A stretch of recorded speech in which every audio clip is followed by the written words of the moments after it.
ओम साई राम और डेवोटीज। मेरा नाम दीपा है। मैं दिल्ली में रहती हूँ। मैं साईं महापारायण की एक मेंबर हूँ। आज मैं आप सबके साथ अपना साईं का एक चमत्कार को शेयर करना चाह रही हूँ। बाबा ने मेरे साथ बाबा ने ऐसी कृपा की है जो मैं चाहती हूँ कि आप सबके साथ मैं इसको शेयर करूँ। मेरा एक 10 महीने का बेटा है। जब मेरा बेटा 5 महीने का था तो 31 जनवरी 2023 को वो बीमार हो गया था। तो हमने उसे दिल्ली में रेनबो हॉस्पिटल में एडमिट कराया था। तो वहाँ पर पता चला कि बच्चे को बैक्टीरियल वायरल इन्फेक्शन हो गया है। तो वहाँ के आईसीयू में उसे एडमिट किया गया। लगभग 5 दिन उसका नॉर्मल इलाज चलता रहा। बच्चे को ऑक्सीजन की ज़रूरत थी तो उसको हाई फ्लो ऑक्सीजन दी जा रही थी, लेकिन 5 दिन बाद बच्चे की हालत काफ़ी ख़राब हो गई थी और वो उस ऑक्सीजन सपोर्ट पे भी सांस नहीं ले पा रहा था, जिससे डॉक्टर ने एट लास्ट उसे वेंटिलेटर पर डाला, मैकेनिकल वेंटिलेटर पर उसे डाल दिया। कई दिन तक उसका इलाज चलता रहा वहाँ पर। लगभग 5 दिन हो गए थे बच्चे को वेंटिलेटर पे। लेकिन डॉक्टरों का लगातार यही कहना था कि हम सब तरह की दवाई, सब तरह की मेडिसिन इस पर यूज़ कर चुके हैं, लेकिन बच्चे की बॉडी रिस्पॉन्ड ही नहीं कर रही है। और हम भी समझ नहीं पा रहे हैं कि बच्चे को एक्चुअली में क्या उसका कॉज है इस बीमारी का। सब तरह के टेस्ट भी करवा लिए थे। तो हमें लगा कि शायद हमें अब बच्चे को दूसरे हॉस्पिटल में शिफ्ट कर देना चाहिए। तो तभी उस दिन वीरवार का दिन था। वीरवार के दिन पर मैं अपना पारायण वहीं पर हॉस्पिटल में बैठ के पूरा किया और उसी वीरवार की शाम को हमने बच्चे को रेनबो हॉस्पिटल से गंगाराम हॉस्पिटल में शिफ्ट किया। बच्चा वेंटिलेटर पर ही गंगाराम हॉस्पिटल की एम्बुलेंस में शिफ्ट हुआ था। तो 9 फरवरी 2023 को बच्चा गंगाराम हॉस्पिटल में गंगाराम हॉस्पिटल के आईसीयू में एडमिट हो गया। वहाँ पर भी लगभग 15 दिन तक बच्चे का इलाज चलता रहा। सब तरह के टेस्ट होते रहे। पता चला कि बच्चे को निमोनिया हुआ है, लंग्स में दूध चला गया था, जिस वजह से बैक्टीरियल इन्फेक्शन बहुत ज़्यादा बढ़ गया था। तो उसको बच्चे को बहुत स्ट्रॉन्ग एंटीबायोटिक दी जा रही थी, बहुत स्ट्रॉन्ग दवाइयाँ उसको दी जा रही थी, लेकिन बच्चे के अंदर किसी तरह का कोई सुधार नहीं हो रहा था। वेंटिलेटर की सेटिंग भी बहुत ज़्यादा हाई थी। लगभग 100% ऑक्सीजन देनी पड़ रही थी और वो भी हाई प्रेशर पर देनी पड़ रही थी, जिससे डॉक्टर को ये भी डर था कि बच्चे के लंग्स पूरी तरह से डैमेज ना हो जाएं। डॉक्टर लगातार हमें जब रिव्यू देते थे, तो जब काउंसलिंग होती थी, हम बैठते थे तो यही कहते थे कि देखिए, हम सब तरह का इलाज कर चुके हैं, हम जो कर सकते थे हमने किया, लेकिन आपके बच्चे में कोई सुधार नहीं दिखाई दे रहा है। और अब तो सिर्फ भगवान ही है जो ठीक कर सकता है। हमारे हाथ में जो था हमने करके देख लिया है। हम लगातार भगवान से ही प्रार्थना कर रहे थे। मेरे हस्बैंड को और मुझे पूरा विश्वास था कि सिर्फ भगवान ही इसको ठीक कर सकते हैं। हमें जो कुछ भी बताया जा रहा था, कि कोई भी हमें जो कुछ बता देता, हम वही कर रहे थे।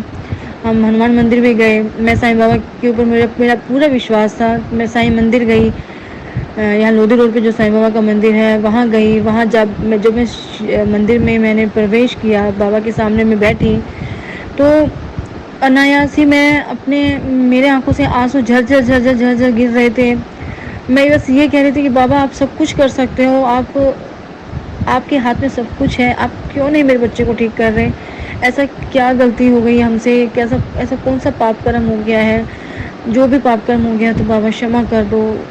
लगातार प्रार्थना हम कर रहे थे। मैंने अपना साईं सच्चरित्र का साप्ताहिक महापारायण भी शुरू कर दिया था।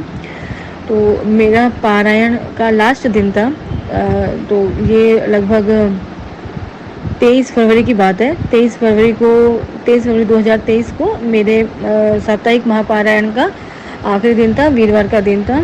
और मुझे एकदम से इस तरह से मेरे अंदर मुझे लगा कि मुझे अब शिरडी जाना चाहिए। मैं शिरडी जाकर ही बाबा से अपने बच्चे के लिए इलाज लेकर आऊँगी और तभी मेरा बच्चा ठीक होगा।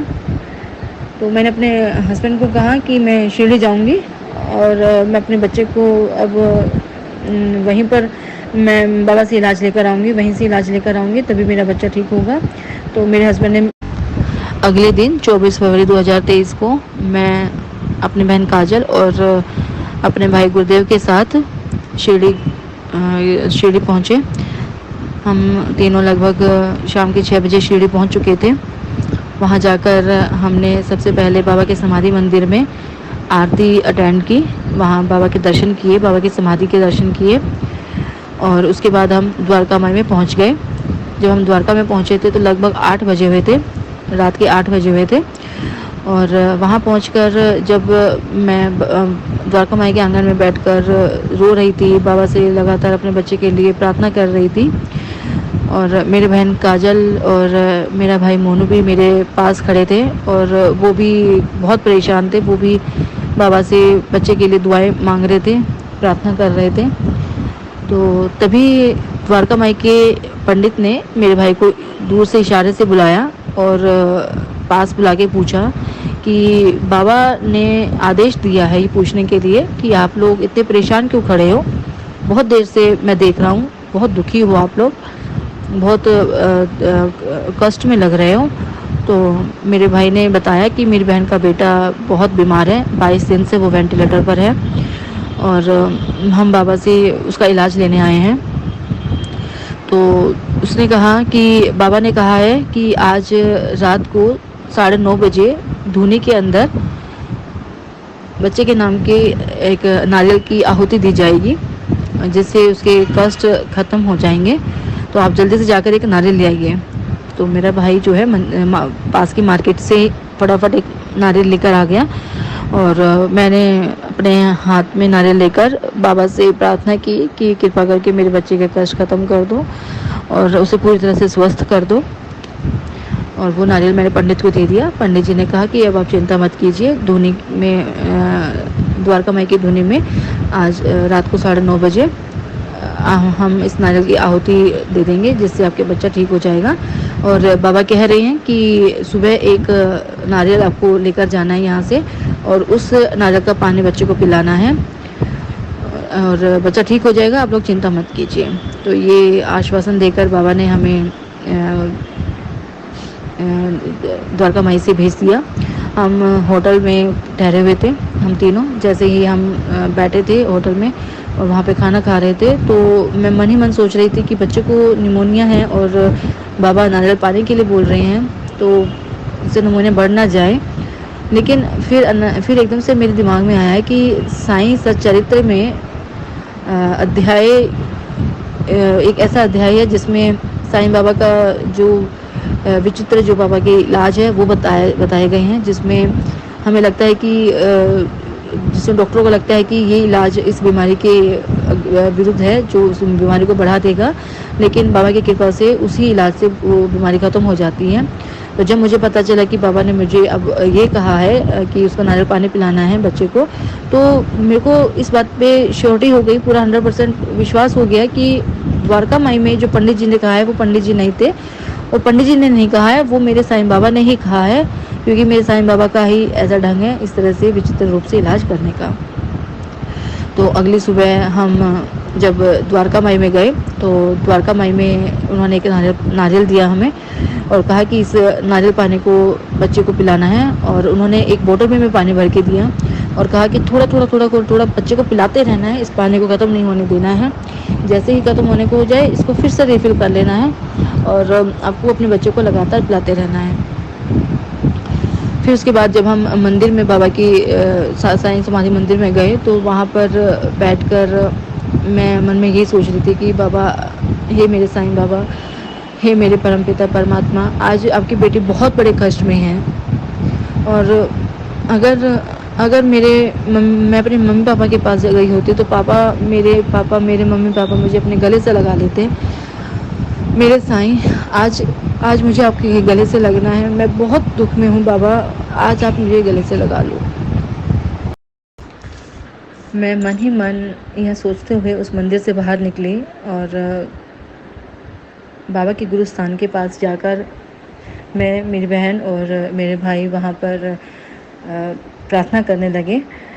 तभी अचानक से एक लेडी आती है वहाँ पर, एक औरत आती है और वो मेरा हाथ पकड़ के मुझे मुझे मेरी तरफ देखकर बोलती है कि बेटा तू चिंता मत कर, तेरा काम हो गया है, तुम लोग निश्चिंत होकर जाओ यहाँ से। और उसने ये कह के मुझे इतने ज़ोर से अपने गले से लगा लिया कि मेरे तभी तभी मैंने सोचा ये कौन है और मुझे गले से क्यों लगा रही है। तभी अचानक से मेरे दिमाग में आया कि मैंने अभी तो कहा है कि बाबा मुझे अपने सीने से लगा लो, मुझे अपने गले से लगा लो, और तभी इस अनजान लेडी ने मुझे अपने गले से लगा लिया। तो इसका मतलब ये हुआ कि ये मेरे साईं बाबा हैं और मेरी आंखों से आंसू बहने लगे। तो उस लेडी ने कहा बेटा चिंता मत कर, सब ठीक हो जाएगा, तुम लोग खुशी खुशी जाओ। फिर उस लेडी ने मेरी बहन को भी अपने सीने से लगाया, मेरे भाई को आशीर्वाद दिया। इस तरह से बाबा ने हमें अपने सीने से लगाकर आशीर्वाद देकर शिरडी से जाने के लिए कहा। फिर उसी दिन 25 फरवरी को हमारी वापसी थी, तो मैं सीधा एयरपोर्ट से सीधा हॉस्पिटल पहुंची।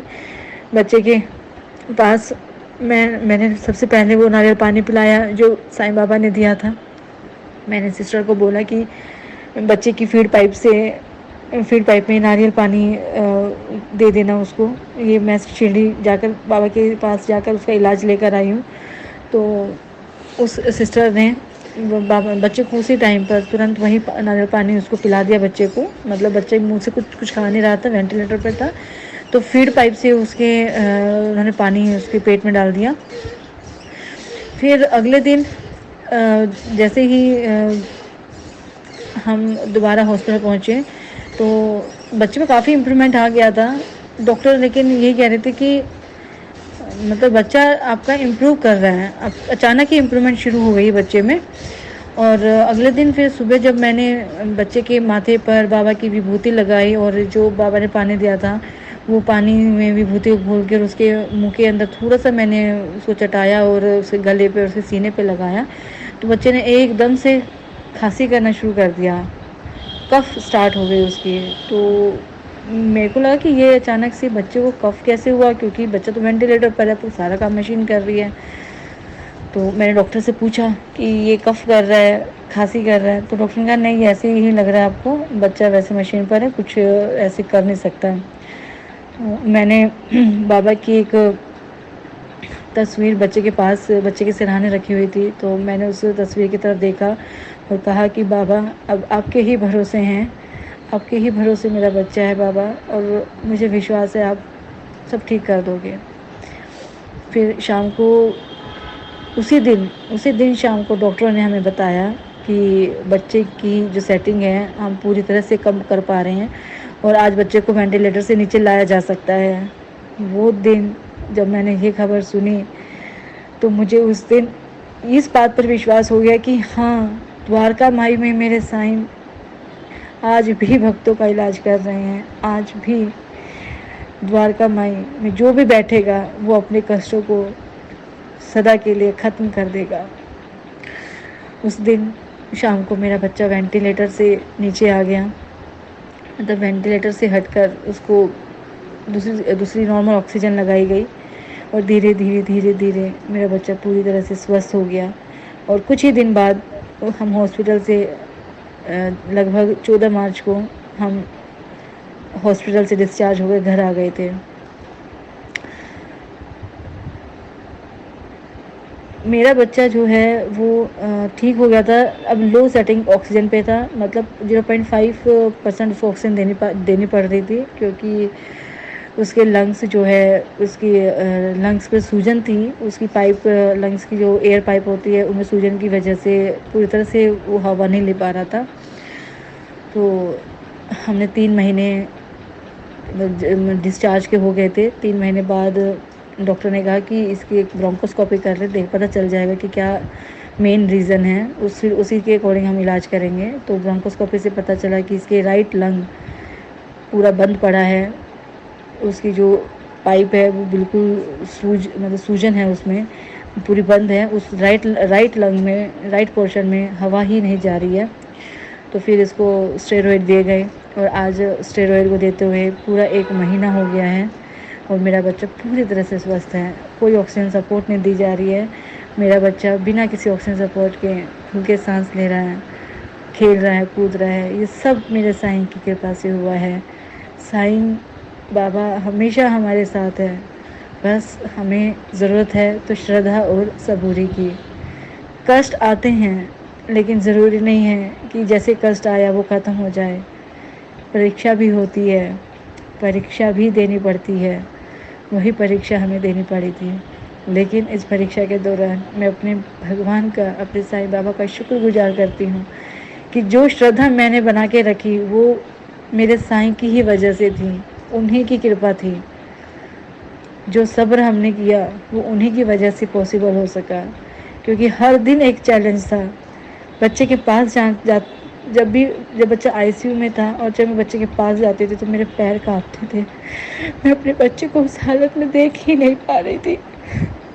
सिर्फ और सिर्फ मेरे साईं बाबा है जिसने मेरे बच्चे को पूरी तरह से स्वस्थ कर दिया। मेरे साईं बाबा ने उसे एक नया जीवन दान दिया है। तो मैं आप सब भक्तों से यही अनुरोध करूँगी कि साईं बाबा में पूरी श्रद्धा रखो और साथ में सबूरी भी, पेशेंस रखो।